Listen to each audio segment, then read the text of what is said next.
Ay, so ito yung kulungan natin na 3x6.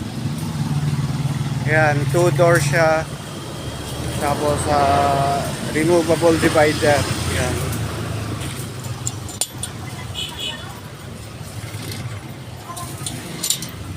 Tapos may pupo tray siya.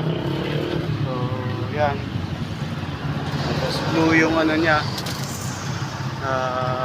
Bubong yan yung. So heavy duty ito. Hindi mabuhat ng dalawang tao to. Medyo may kabigatan.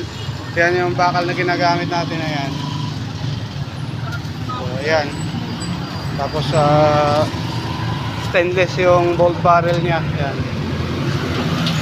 Ay pwedeng lagyan ng padlock yan. Ganun din dito sa kabila.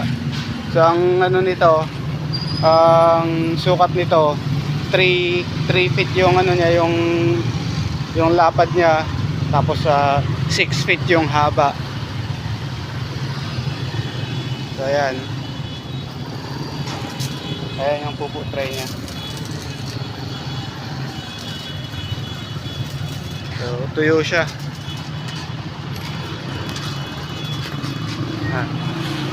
So yun yung kabuuan niya yan. So maraming salamat.